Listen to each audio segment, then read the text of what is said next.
And this episode of Yo Adrian Talks is sponsored by. Hi, everyone. This is Amy Kemp of Amy Kemp Inc. I want to invite you to interact with my very first book titled I See You, a guide for women who want more income, impact, and influence without more work. It is now available for pre-order on all of your major online book selling platforms, in addition to Audible. So if you're a listener, you can find it there. And then also you can order it or find all the places it's available on amykemp.com under the book tab. So I just would be honored for you to travel through the book pages with me. Good Monday morning, my peeps. This is Yo Adrian Talks, and I am so excited to have Amy Kemp here. She wrote the book I See You, which is a women's guide to make more, have more, and be more without more work. Like, who wouldn't want that? So, welcome, Amy. Please Mhm. introduce yourself and say hi to my listeners. Thank you so much for the invitation. So my name is Amy Kemp. I live about an hour south of Chicago.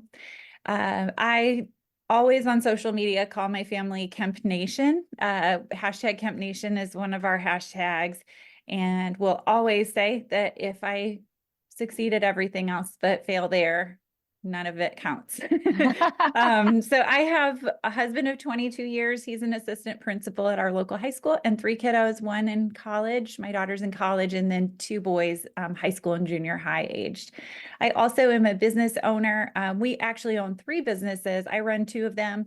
And the one where I'm spending most of my time right now is this space of Amy Kemp Inc. And it's been an absolute surprise.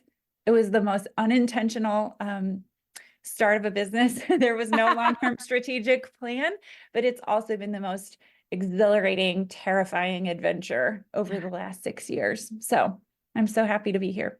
Yeah. So tell us about your adventure. I mean, because Mm. everything, I feel like we have a lot of entrepreneurs and a lot of them in our community talk about how they're going through the same thing, some very scary adventures. So tell us about Yeah. it. The origin of the business was a meeting. This is the opening story in the book also, so I'll give away a little snippet. But I had a meeting with my husband and our financial advisor, and I was running one of the businesses at that time, and she went through all of our paperwork. I'd filled out, all of the things about our goals and our budget and our income and all of that. And she kind of aligned the papers on her desk and leaned forward and very kindly said, "Your goals are great. You know where your money's going. You're managing it very well. There's only one problem if you want to achieve these goals that you have written down, paying for college for three kids, fill in the blank." And she paused and then she said, "You're not making enough money." And I think And that happens a lot. I mean, when kids start going to college, we're experiencing the driving and the insurance increase. I mean, the it's used car lot in your driveway. yes, yes. I So call I it the can used completely car lot understand. stage. And so that one statement, I, I I legitimately would say it felt like the air left the room, because I was by all outward standards succeeding. I mean, I was doing really well in my business. I was earning prizes and trips and lots of things. And so I had to kind of come to a couple of realizations. One, that it's okay. Like there, I, I could acknowledge this truth and not be ashamed. That was the first thing. The second thing was I knew I couldn't work anymore. Like I didn't have any more hours, and I was not at that stage willing to give up any of the time that I had with my kids at home. Mhm. Uh, I really, babies were great. I mean, they were hard for me, babies, toddlers, but this like grade school, middle school, high school, college phase to me feels even more vital that I am here. And so I knew I couldn't work any more hours. I was already working full time. Like I just couldn't work anymore. And yet I needed to increase my income. And so I ran into this like, so then what needs to change? And the answer to that was really quickly realized that what needed to change was me. and the way that I thought.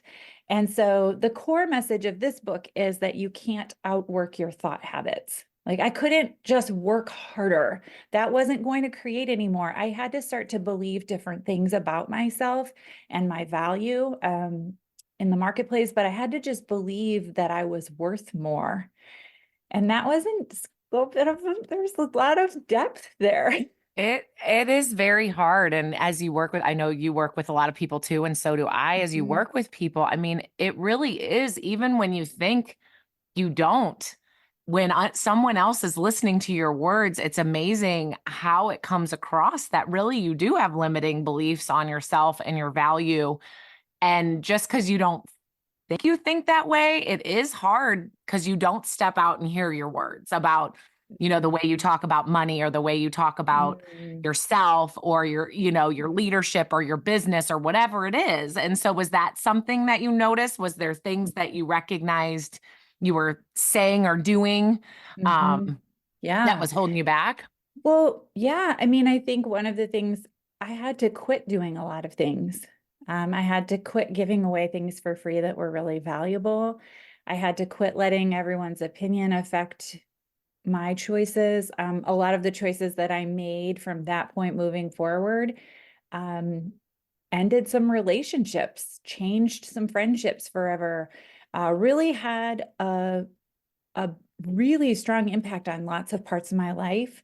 And so I had to have a real groundedness without a lot of external validation. I just knew this journey I had to travel would be more one that was led by me trusting myself and what I knew to be true. So I also would say that a lot of times, and this is actually in chapter 2 of the book, is about understanding your natural genius. We just don't value it because it feels so easy to us. So the question is that I pose is like, what do you do that feels so easy to you, but astonishes everyone else? Where you're just like, really? It's not that hard. That's not that hard. I mean, I could, write an online course, for example, in like an hour. And I mean, I can outline it, create the content, build it out, to me, I'm like, that's so easy. Everyone can do that. And then I started to realize, like, no, they really can't. Hmm. That's an area of natural genius for me. And so that was really important that I started to value those spaces that felt easy to me, but that astonished everyone else. That was really vital. That's a really good point too. And I think sometimes it's hard for people, again, to take a step back and hear those things, right? Like, I think Yes. we go through life, especially as females, and as with everything, you sort of hear when people are like, oh, you're not you're not that crafty or you're not that whatever. Mhm. You hear Yeah. those, but you don't hear all the times people are like, gosh, you really do that. Or you really, Mhm. those don't sink in. Yeah. So is there a way you changed like your thoughts or your listening habits, or how Mhm. did you start recognizing those things that set you apart so that Mm. my listeners can start hearing what they need to be hearing, right? Yeah. Well, I've done them throughout my whole life. That's one thing. Like those things that are your natural genius. Maybe you did them in different ways in high school, maybe in college or in your first career. I was a high school English teacher. So those same skills that I had, I was employing them at every level. If you backtrack and really look for patterns. You've been writing like the whole time, Yes, right? absolutely. I was an English major. I always was a writer. I always was a teacher. I always was a coach, right? I just was doing it in different spaces. And so I do think that's part of it, but I think it's helpful to have someone who can see you. I mean, this is the title of my book, but Right. I I'm love that. constantly telling people what their genius is. And then when I say it, it feels true to them, but they can't see it. So Hmm. I do think it's important that you put yourself in spaces where people really do see you and they can tell you and verbalize those things.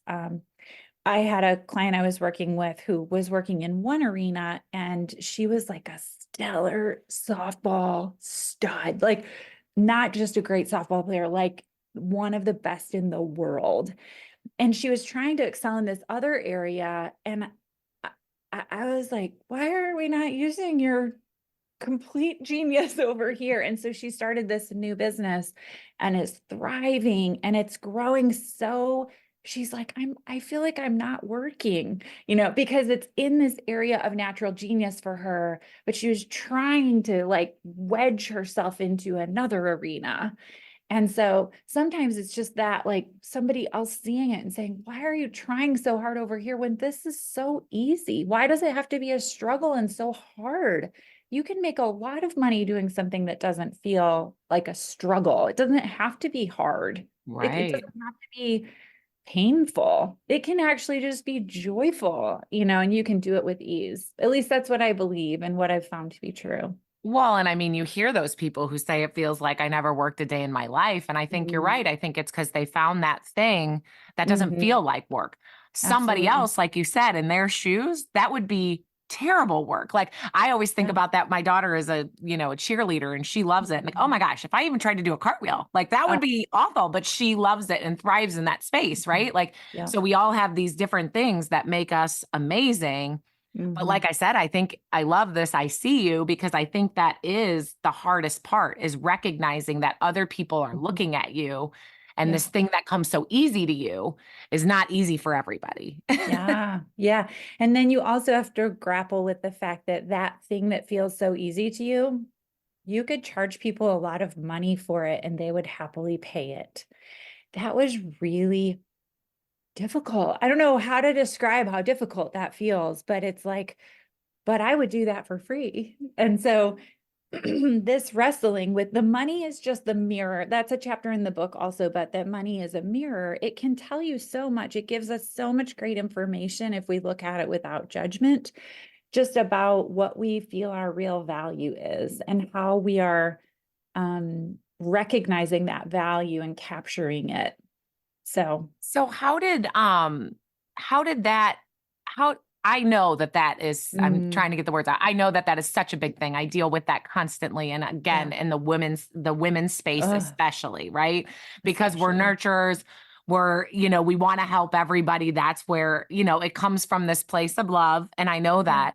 Um so how do you help people with that? Because we have a lot of people like I said there's a direct sales, but there's a lot of people who just own their own businesses as Yeah. well Oh, that are then you trying. really get to see it too, because when you have an opportunity where you don't have a limit on your income potential, then you really get to see what you think you're worth.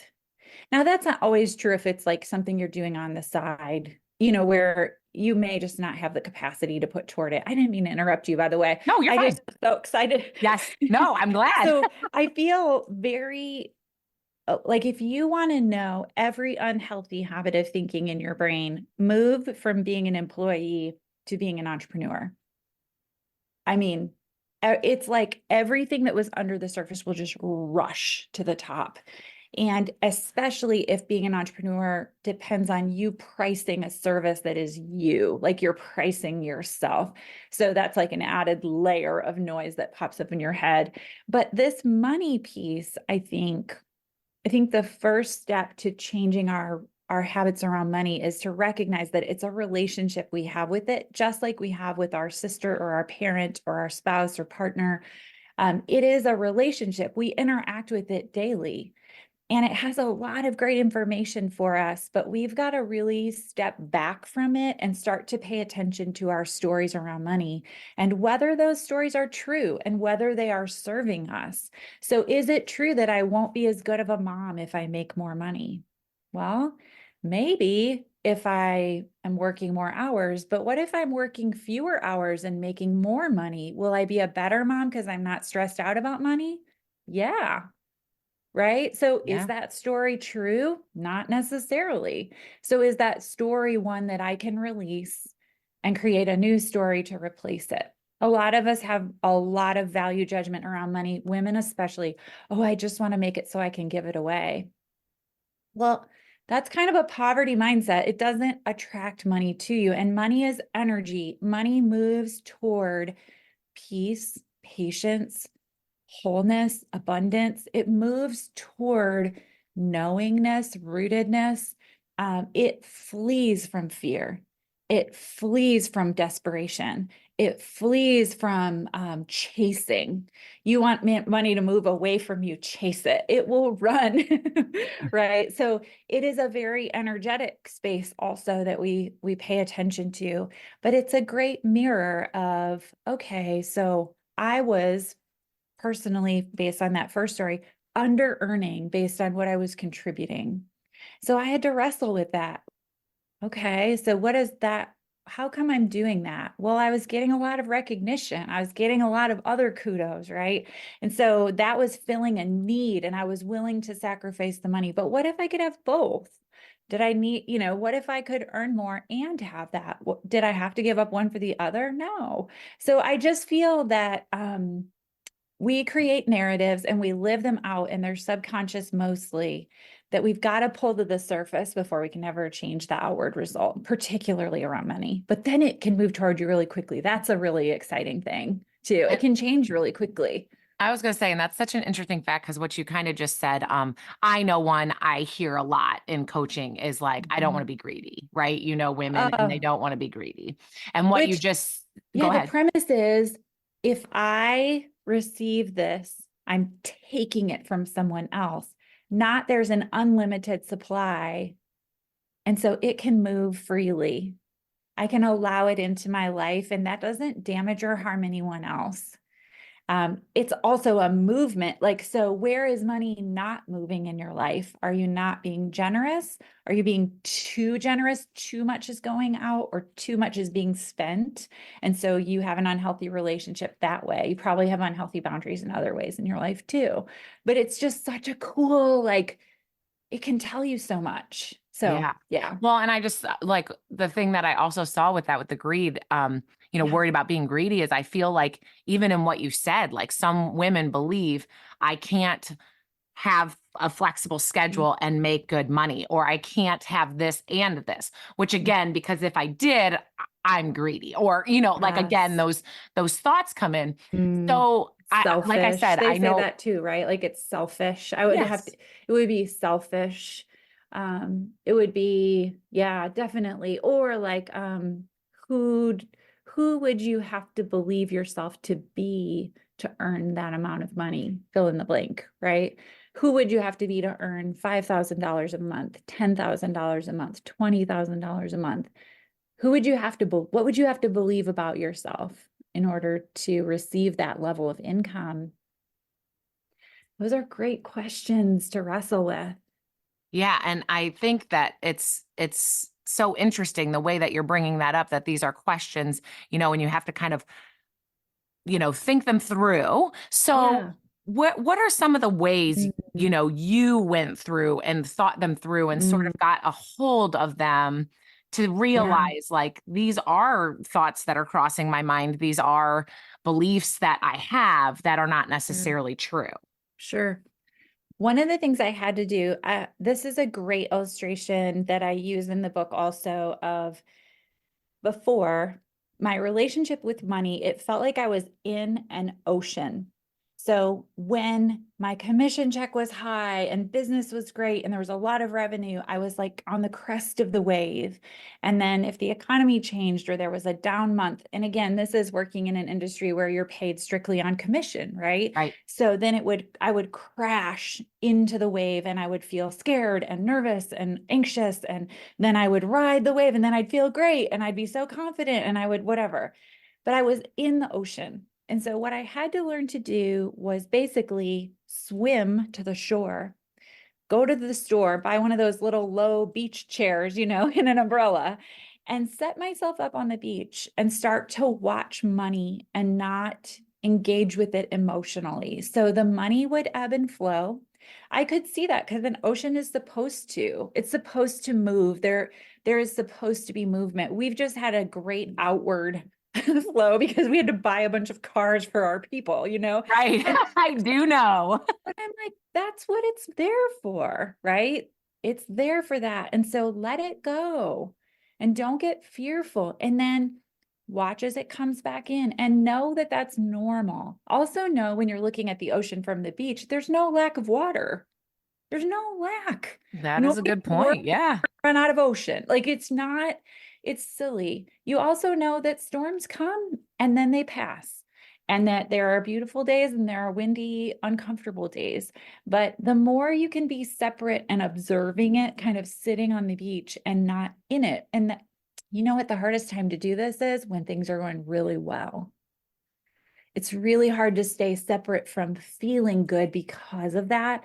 But then you're giving money the power to determine how you feel. And Mm, instead of, so for example, if I want to, right now I have a goal to redo our master bedroom. So if I want to redo my master bedroom, and I'm just all the time thinking, I want to do that, I want to do that, I want to do that, but it's not happening, it's not happening, that doesn't help me. What do I think the master bedroom is going to allow me to feel? Luxurious, comfortable, safe, warm, rested, proud, excited, right? If I can access those feelings minus the money to pay for it, I'm going to create the money so much more quickly to build the master bedroom that I want to build, right? Like to decorate it the way I hmm. want it done. Then if I'm feeling lack, fear, nervousness, I don't know how I'm going to do this, seeking it, chasing it, right? All I Right. have to do is every day already live in the feelings I think it's going to give me. The money will show up. Yes. I mean, that's such a great point. I love your analogy because I think that can go for anything, right? Like we get emotion in it Mm, and then you're in the middle of the waves. You're getting you crashed lose around. all perspective. Right. I Mhm. mean, never thought of it that way. And I mean, you're right with my heart too, because I love the beach. And so I was like, yeah, there is a difference when you're in the water getting Mhm. shook around or sitting there with your Yeah, drink on the sidelines underneath the umbrella watching the waves come, right? absolutely. Yeah. Um, and I think that that's such a good point because the emotion is the thing that makes everything It's the seem magnet. yes, hmm yes, Yep. It yes, repels or attracts, right? So the emotion that you're living in. And again, sometimes we have to just, you have a bad emotion, you have to just feel it and then let it go and move on to a new and better emotion that will attract a better outcome. So, right, but money is very affected by emotion. It's energy, right? So when you're excited, well, I just got a new car. It was like an accident. It happened in 3 days. And I swear, I was so excited that I like figured out how to sell my car, get this car for even less money. Like it, my son's like, Mom, you just finessed the system. I was like, no, I just won. Like I won the game because I just played it like a game. It's so beautiful. It's such a fun car too. But like basically, I gained money on it, got this brand newer car that's awesome. But I was just enjoying it. I was playing it like a game. I wasn't stressed out and nervous about it. I was just like, all right, let's figure this out, you know? right. And if So, it, and I think that's such a good point in anything, right? mhm, With your business or whatever. yes. Again, when you bring all that, like if you can take a step back and go, hey, things are working. I always use that things are happening the Mhm. way they're supposed to. So whatever's going Yeah. to come from this, it's going to it's always going to help you grow. No matter if it's good or Yeah. bad, you're going to grow, right? Like Yeah. everything's a growth experience. So I'm kind of like you, but Yeah. I play a different game of like, ooh, what's this seems complicated. I can't wait to see how I grow from this. Like, you know what I Yes. mean? Like, Yes. because We call those bad word problems in my office sometimes, you know? I'm like, oh, it's got a bad word problem, but it makes it fun. And then like my assistant and I just attack it. You just work through it, right? right.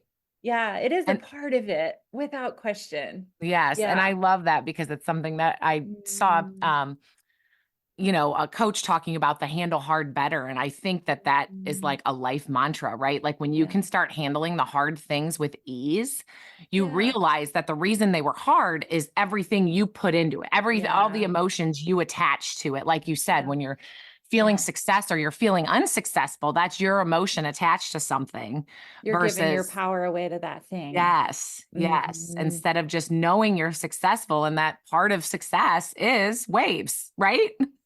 Well, I would be worried if the ocean stopped moving, right? You would be worried if it was just stagnant. Well, Same with it the would be economy, sad because the right? waves is the best part of the ocean is the Mhm. noise, right? Yeah, yeah, it's fascinating. And we're so drawn to the ocean too. You know, just we're so mesmerized by it. I So, love that analogy. That is mhm, such a great analogy. Well, I mhm, appreciate you, mm, coming on and sharing this knowledge. And I'm so excited to be on your pre-order list for the book. yay. I cannot wait. But I always love asking my guests, if you had one piece of advice you would give my Mhm. listeners, what would that be? Yeah. Well, okay. I think personal growth always precedes professional growth. I think we want to grow a business, we want to grow our income, we want to grow our impact or our influence or the number of people we lead. And so we're looking outwardly for things to do to grow that. And it's not that there's not action, but the first step I would take is to grow yourself and to invest in yourself.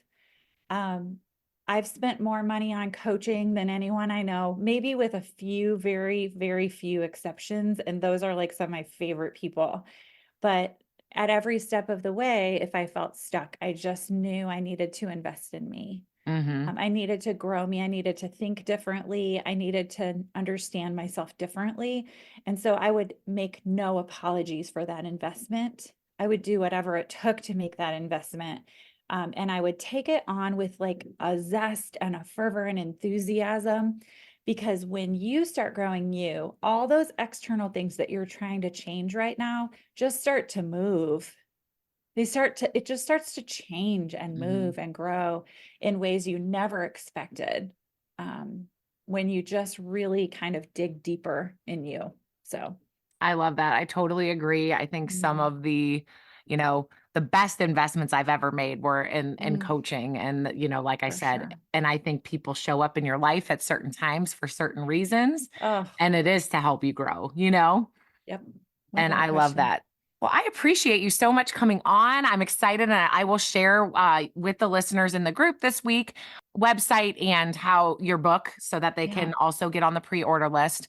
I'd love for you guys to come to the community. I will have Amy in there this week and share one thing that you felt really hit you from this podcast. Just something that you want to change, something that you feel like maybe holding you up, and let Amy and I help you. Let us have this discussion, because I think the biggest thing is us being able to recognize things and grow. Like we just said, the personal growth of it is so important. So if you guys would come to the group, Amy, you'll be there with us, right? Yay, I'm there. Yep. I can't wait. So thank you guys so much. And until next week, when Yo Adrian talks, realize the power is within you. Do you want your life to be more flexible? Do you wish you had a house on the beach? Do you want to travel more? Do you yearn for financial stability? Would you love to be your own boss?